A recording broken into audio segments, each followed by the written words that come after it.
Un centre du courrier apparemment comme les autres. La différence, c'est qu'ici, tous les facteurs sont des éco-conducteurs.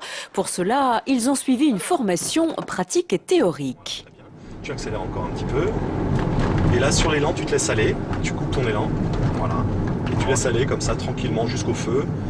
On a peut-être un peu en trop anticipé, mais le but, il est là. Là, on voit que tu as roulé à peu près 30 secondes de plus sur le même parcours. On a exactement la même distance, avec une moyenne de 15 km/h. Et ta consommation moyenne est passée de 7,5 litres à 6,4 litres.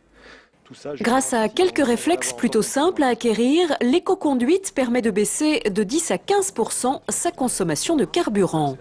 Tout simplement en passant les vitesses à des régimes moteurs qui sont bien spécifiés, qui sont parfois différents d'une voiture à l'autre, et également en anticipant énormément tous les arrêts, tous les carrefours, en levant le pied, puisqu'à partir de ce moment-là, la voiture ne consommera plus rien, et puis de se laisser aller sur l'élan qu'on aura acquis auparavant.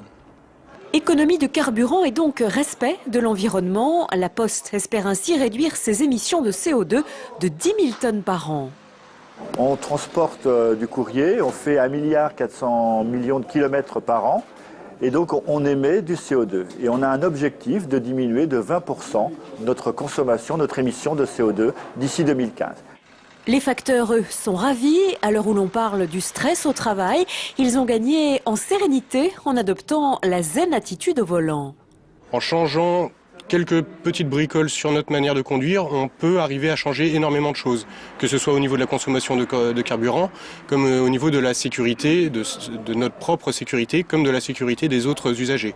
Et quand on a une conduite un petit peu plus zen, on anticipe, on garde un petit peu plus les distances de sécurité, donc il y a énormément de choses qui peuvent changer et on peut éviter aussi quelques accrochages.